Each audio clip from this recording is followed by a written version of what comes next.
할렐루야. 사랑하는 성도 여러분, 오늘은 성령 강림 주일이고 또 교단이 정한 총회 선교 주일입니다.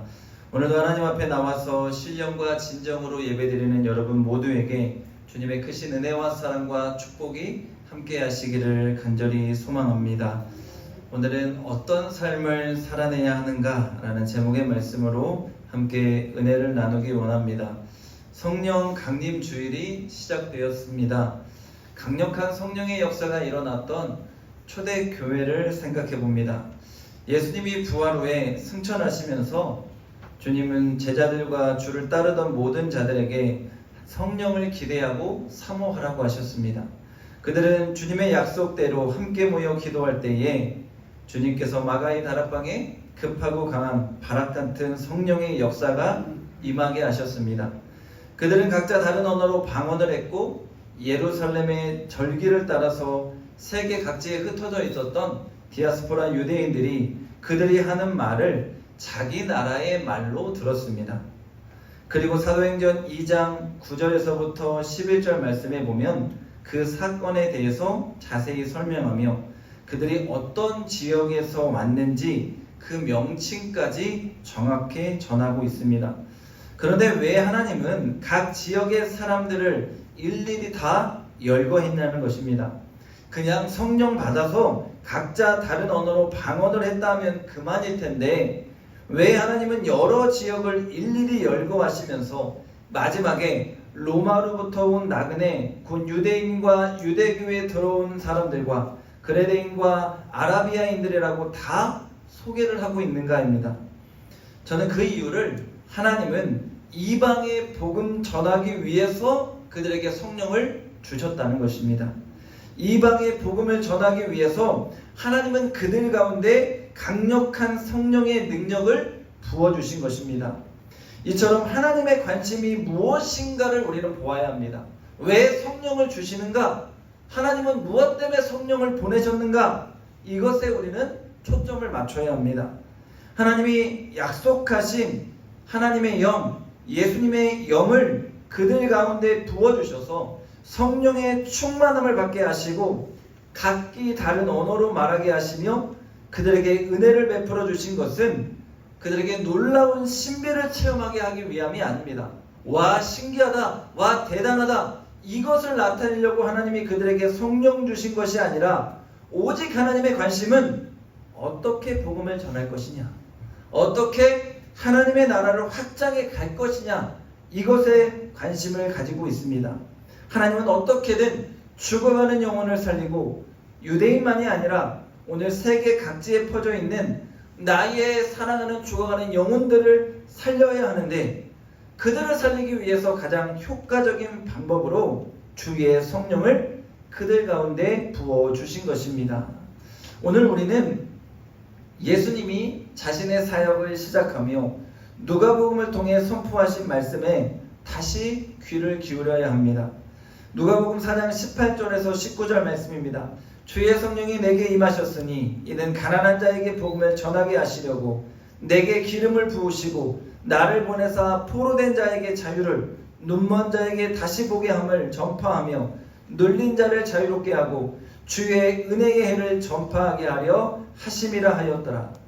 여러분 예수님이 말씀하셨습니다. 성령이 내게 임하셨으니 왜 임했다고 했어요? 가난한 자에게 복음을 전하게 하시려고 내게 기름을 부으셨고 나를 보내셨고 그러므로 인해서 포로된 자에게 자유를 병과 세상의 가난에 온갖 귀신에 억압된 모든 자들에게 성령 충만한 예수 그리스도 통하여서 자유케 되게 하신 것이고 눈먼 자의 앞을 보게 하시고 영적인 눈이 어두워진 모든 자들에게 영적인 눈이 열리게 하셔서 예수 그리스도를 통하여서 하나님의 나라를 보게 되는 성령의 역사를 그들 가운데 부어주신 것입니다.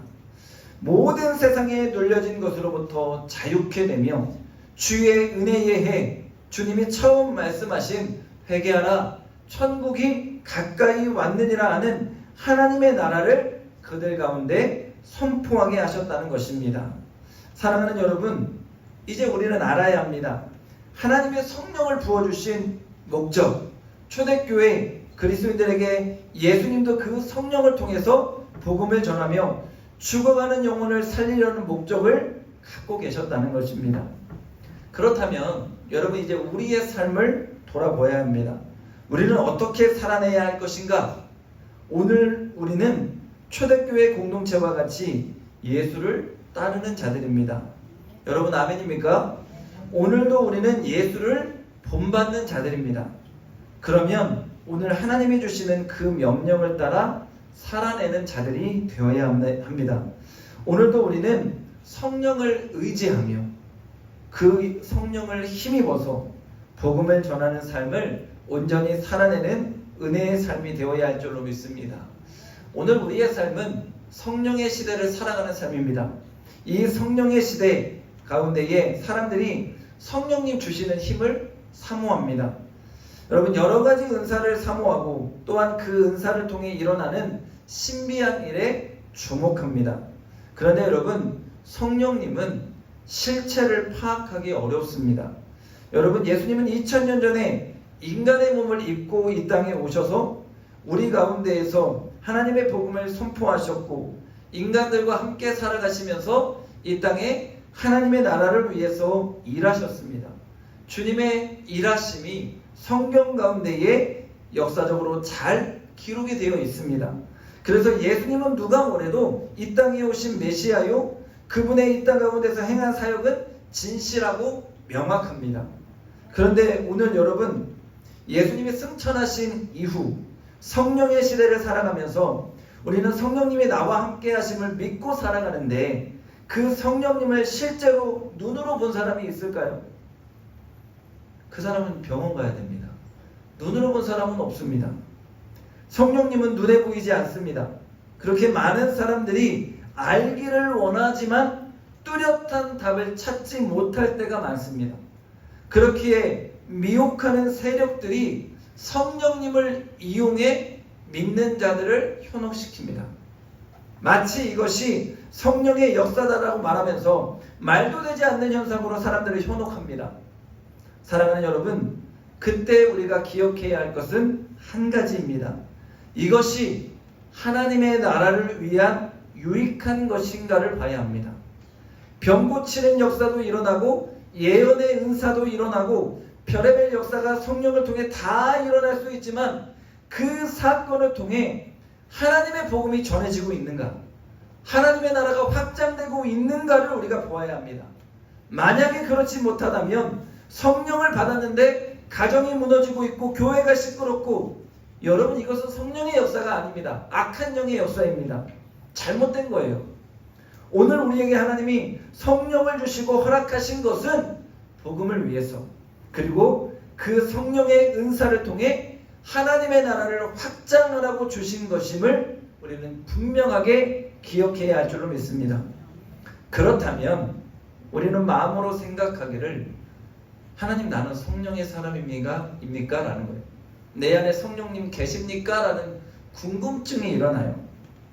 나도 성령을 받고 싶다라는 생각을 우리는 늘 합니다. 저도 한때 그 성령을 사모하며 기도하고 방언도 사모하고 했던 적이 있습니다. 물론 지금도 성령님을 의지하여 목회하고 성령님을 사모하면서 늘 신앙의 삶을 살아갑니다. 그런데 여러분, 오늘 3절 말씀을 보세요. 또 성령으로 아니하고는 누구든지 예수를 주시라 할 수 없느니라 했습니다. 여러분, 우리가 예수님을 어떻게 생각하느냐에 따라서 나는 성령을 받은 자인가 아닌가를 알 수 있다고 성경이 말하는 거예요. 오늘 3절에 예수를 저주할 자라 하지 아니하고 라고 합니다. 여러분, 예수를 저주할 자라고 생각하는 자가 누구일까요? 예수를 믿지 아니하는 자입니다. 당시 십자가를 여러분 한번 생각해 보세요. 십자가는 가장 큰 죄를 지은 자들이 짊어지는 가장 흉악한 형벌이었습니다. 그래서 십자가를 지는 자는 가장 저주받은 자라고 모든 사람들이 손가락질했습니다. 예수님을 나의 구주로 여기지 아니하면, 예수를 하나님의 아들로 보지 아니하면 예수는 그냥 저주받은 자에 불과합니다. 예수님이 십자가에서 나의 죄를 사해 주시지 않았다고 생각하고 그것을 믿지 않는 자라면 예수는 불의한 자요, 저주받은 자요 가장 흉악한 하나님을 모독한 죄인에 불과합니다. 그렇기에 오늘 바울은 예수를 주시라, 즉 예수님은 나의 인생의 주인입니다. 예수님은 하나님의 아들이시고 나의 그리스도이십니다라고 고백하는 자는 성령을 받은 자이고, 그 성령이 아니고는 예수님을 나의 그리스도 구주, 그리스도로 이 땅의 메시아라고 말할 수 없고 고백할 수 없다는 거예요. 그렇게 여러분, 여기에 모여서 예배드리는 우리 모두는 성령의 충만함을 입은 자들인 줄로 믿습니다. 여러분 가운데 예수님이 계십니다. 주는 그리스도시요 살아계신 하나님의 아들이십니다. 그 베드로의 고백이 오늘 저와 여러분의 신앙의 고백인 줄로 믿습니다. 그렇기에 여러분, 우리에게 특별한 예언의 은사가 없어도, 방언의 은사가 없어도, 병고침의 은사가 없어도 우리의 입술로 예수를 그리스도로 고백할 때 성령의 은혜가 우리 가운데 충만하게 임한 줄로 믿습니다. 이제 우리의 은사를 한번 생각해 봅니다. 오늘 바울은 말하기를 은사는 여러 가지나 성령은 같다고 합니다. 여러분, 이것이 중요해요. 성령은 뭐라고요? 같다고. 여러분, 이것이 무엇을 말할까요? 은사보다 중요한 것은 그 은사를 누가 주셨느냐는 것입니다. 바울은 다양한 은사나 직분, 사역도 중요하지만 그것을 주신 하나님, 삼위일체의 하나님을 강조합니다. 다양한 은사 때문에 고린도 교회는 늘 분열이 있었고 다툼이 있었습니다. 각자가 받은 은사가 귀하고 소중해 서로를 격려하고 세워주고 아껴주는 것이 아니라 자신이 받은 은사를 강조하면서 은사의 우위를 논하며 서로를 하대하려고 했습니다. 그런데 바울은 그것이 잘못되었다는 것입니다. 오늘 나만 하나님의 사역을 감당하는 것이 아닙니다. 하나님은 모든 사람의 은사를 통해 하나님의 나라의 복음을 이루어 가시는 분입니다. 각자가 받은 은사는 그 사람의 성향과 기질과 달란트에 따라 하나님께서 성령님 통해 꼭 맞게 우리에게 주셨습니다.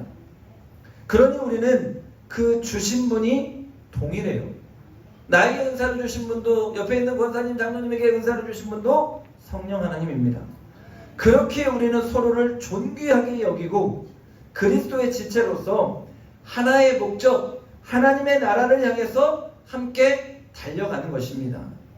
오늘 하나님은 나를 통해서 일하시는 하나님이시지만 나만이 아닌 우리 모든 지체를 통해 일하시는 하나님임을 우리는 기억해야 합니다. 여러분, 모든 일의 목적을 알면 겸손해집니다. 하나님이 나에게 특별한 은사를 주신 것은 나를 높이기 위함이 아닙니다. 나를 통해서 하나님의 나라가 확장되고 죽어가는 영혼이 살아나며 하나님의 영광을 위해 사용되라고 주신 것입니다. 주신 분의 목적과 달리 마치 내가 매우 특별한 은사를 받았다고 겸손하지 못하고 자랑하며 타인을 업신여긴다면 하나님은 성령을 소멸할 것이고 그 은사도 빼앗아갈 것입니다. 우리가 읽지 않았지만 여러분, 고린도전서 12장 28절부터 하나님은 그 은사를 통해 세우시는 직책을 말씀합니다. 하나님이 교회 중에 몇을 세우셨으니 첫째는 사도요, 둘째는 선지자요, 셋째는 교사요, 그 다음은 능력을 행하는 자요, 그 다음은 병 고치는 은사와 서로 돕는 것과 다스리는 것과 각종 방언을 말하는 것이라. 다 사도이겠느냐? 다 선지자이겠느냐? 다 교사이겠느냐? 다 능력을 행하는 자이겠느냐? 다 병 고치는 은사를 가진 자이겠느냐? 다 방언을 말하는 자이겠느냐? 다 통역하는 자이겠느냐? 너희는 더 큰 은사를 사모하라. 내가 또한 가장 좋은 길을 너희에게 보이리라.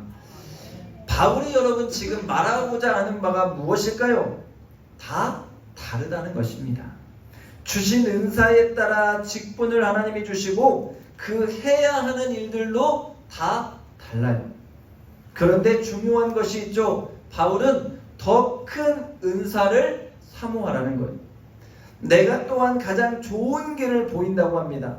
여러분, 이 말씀을 통해 모든 은사, 하나님의 성령님을 통해 주시는 모든 은사의 기본이 되는 것은 사랑이라는 것을 알아야 합니다.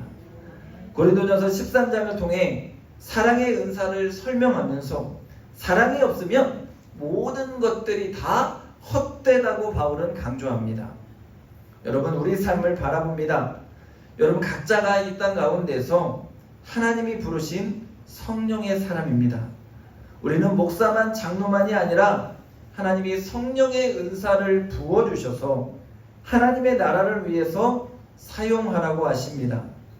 여러분, 우린 다 달라요. 다름을 인정해야 하고 다른 가운데에서 한 성령을 통해 우리에게 은사가 부어짐을 믿어야 합니다. 그리고 무엇보다 그 바탕에는 사랑이 전제가 되어야 한다는 것입니다. 사랑하는 여러분, 하나님이 교회의 지체들을, 하나님이 우리를 교회 가운데 세우시는 것은 이 선한 사랑의 사역을 통해 하나님 나라 확장하라는 것입니다. 꼭 필요한 자리에 내가 있게 하시고 그 일을 통해 하나님의 일을 감당하게 하시고 하나님의 교회를 세워가게 하십니다. 오늘 하나님의 성령을 통해 우리에게 이 은사와 직분을 주신 것은 7절에 말씀하시길 유익하게 하기 위함입니다. 여러분, 이 유익은 하나님 나라를 위한 유익이요, 하나님의 몸된 교회를 위한 유익입니다. 나의 잘남과 나의 대단함을 나타내기 위한 것이 아니라는 것을 우리는 분명하게 알아야 합니다. 그러니 주시면 겸손해질 수밖에 없습니다. 주님이 주시는 이유는 뭐요? 일하라고 주시는 것입니다. 주실 때마다 우리는 낮아져야 하고 겸손해야 합니다. 예수님과 같은 사랑이 밑바탕에 있기 때문에 언제나 우리는 내가 아닌 주님이 드러나는 그런 은혜의 삶을 살아내야 할 줄로 믿습니다. 어떤 분들은 자신의 은사는 하대하고 남의 은사는 그렇게 부러워하는 분들이 있습니다. 그런데 여러분, 성경에 나오는 모든 은사를 다 갖춘 분은 없습니다. 또한 성경에서 말하는 은사는 높고 낮음의 계급이 없습니다. 모든 것이 다 귀하고 소중합니다. 왜 하나님은 그렇게 하실까요? 한 가지를 통해서도 충분히 하나님의 사역을 감당할 수 있기 때문입니다. 그렇기에 더 갖고 싶어도 주시지 않고 계획대로 하나님의 뜻대로만 주시는 것입니다. 어떤 분들은요, 그렇게도 방언을 사모합니다. 여러분, 방언을 못하는 목사들도 많습니다. 하나님이 못하시게 하는 것에는 다 이유가 있다고 믿습니다. 아무리 사모한다고 다 주시는 것이 아닙니다. 저도 받을 수 있으면 병 고치는 은사 받고 싶어요.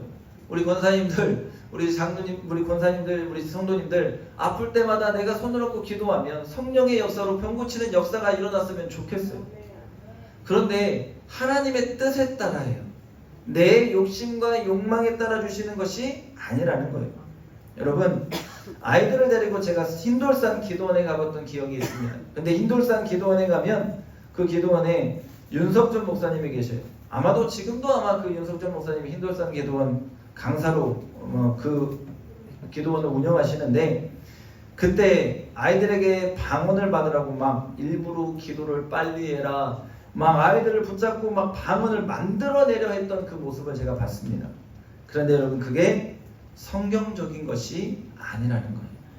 사모하는 마음을 가져서 하나님이 주셔야지, 인간이 억지로 만들어내는 것은 옳은 방법이 아닙니다. 그리고 방언을 못 받는 아이들이 마치 문제가 있는 것처럼 여겨요. 아니에요. 우리는 하나님이 아닙니다. 우리는 하나님이 아니기 때문에 그분의 넓이와 깊이를 따라가지 못합니다. 그렇게 우리는 그분의 뜻에 따라 행하고 움직여야 하고 순종해야 합니다. 그분이 주시는 것이 감사하고 그분이 주시는 것에 만족할 수 있어야 합니다. 그런 은혜가 우리 모든 성도들 가운데 있기를 간절히 소망합니다. 한 목사님이요, 신학교를 마치고 전도사로 이제 한 교회에 부임을 했습니다. 시골교회에 전도사로 부임했는데, 예전에는 교회는 세워야 하고 신학 교육을 받은 분들이 너무 적었어요. 그래서 담임 전도사님들이 참 많았습니다. 저희 아버지만 해도 담임 전도사로 시작해서 목회를 했다고 하셨는데 그만큼 목회자의 수요가 부족했어요. 근데 이 교회에 부임하니까요, 교회가 성령 충만한 거예요. 엄청 뜨겁습니다. 도저히 자신이 이 교회를 어떻게 감당해야 할지를 모르겠더랍니다. 기도회만 하면 여기저기서 방언이 터져서 랄랄랄랄라 하고 있고, 자기는 정작 통성기도도 제대로 안 나오더랍니다. 그런데 하루는 자신이 방언기도 못하는 것을 권사님들이 알았어요. 그랬더니 우리 전도사님 방언 받아야 한다고 열성군자 권사님들이 막 둘러싸고 기도를 하기 시작하더랍니다.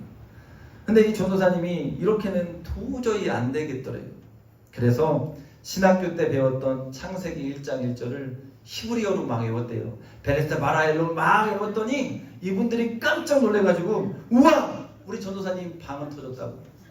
우리 전도사님 방언 터졌다고 그렇게 좋아하면서 우리 교회에 성령이 임했다고 전도를 하더랍니다. 여러분, 옳은 겁니까? 아니에요. 하나님의 뜻대로입니다. 사람이 만드는 것은 안 됩니다. 여러분, 오늘 우리는 예수님을 주로 시인하는 순간 우리 안에 성령이 함께 하심을 믿습니다. 그걸로도 충분하다는 것입니다. 오늘 하나님은 한 사람을 통해서만 일할 수 없기에 여러 사람에게 하나님의 은사를 골고루 분배시켜 놓으셨습니다. 사랑하는 여러분, 더 많은 은사를 갖는 것도 적게 받는 것도 내 마음대로 내 뜻대로 할 수 없습니다. 그러니 여러분, 오늘도 우리는 하나님의 교회를 생각하고 하나님의 나라를 생각하며 나에게 주신 이 은사를 통해 어떻게 유익하게 주를 위해 손용할까를 고민하는 축복만이 있기를 간절히 소망합니다. 오늘 믿음으로 나는 어떤 삶을 살아내야 할까요? 오늘 성령 충만함이 있는 내가 해야 할 일이 무엇인지를 고민하고 알아야 합니다. 내가 오늘 성령의 은사를 통해 해야 할 일은 하나님의 교회를 유익하게 하는 일이요, 주의 나라 확장을 위해서 내가 유익하게 쓰임 받는 일입니다. 오늘 나의 은사를 내가 얼마나 귀하게 여기는지를 보아야 합니다. 어떤 분들은 나는 지식이 없다고 여깁니다. 그런데 여러분, 세상을 살아보셔서 알겠지만 지식보다 지혜가 더 중요할 때가 있습니다. 물론 하나님은 지식을 가진 자를 통해서도 일하십니다. 제 말은 하나님은 같은 성령으로 지혜로 일하기도 하시고 지식을 가진 자를 통해서도 일하기도 하십니다. 그 하나님께서 지혜와 지식을 통해 원하시는 것은 교회에 유익을 주는 것이고 하나님의 나라를 확장하는 것입니다. 나를 낮게 경히 여기지 마시고 내 안에 주신 은사를 귀하고 소중하게 여기십시오. 그리고 다른 이 또한 나의 하나님이 주신 그 지체를 향한 거룩한 뜻을 담아 그 은사를 주셨음을 기억하며 함께 동역하며 하나님의 교회의 한 몸 이루는 그런 지체가 될 수 있기를 간절히 소망합니다. 여러분, 오늘도 우리는 하나님의 영광을 위해서, 하나님의 나라를 위해서 살아갑니다. 오늘 한 성령께서 우리 안에 역사하고 계십니다. 그러니 우리 모두가 하나 되어서 주신 성령의 은혜로 주신 그 은사로 오늘도 죽어가는 영혼을 살리며 주의 몸된 교회를 세우며 기쁨으로 사역할 수 있는 저와 여러분의 삶이 다 될 수 있기를 주님의 이름으로 간절히 축원합니다. 축원합니다. 기도하겠습니다.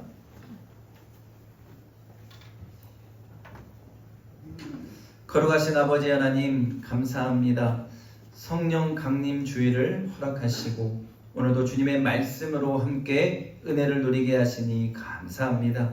우리 안에 한 성령께서 역사하여 주시고 은사를 주셔서 오늘도 주의 몸된 교회를 세우게 하시고 하나님의 나라를 확장케 하는 줄로 믿습니다. 오늘도 믿음으로 내가 어떻게 살아가야 할지 주님의 귀한 은사를 붙잡고 주를 위해 쓰임받으며 살아가며 주님의 영광을 드러내는 복된 믿음의 삶이 되게 인도하여 주시옵소서. 감사드리며 예수님의 이름으로 기도합니다. 아멘.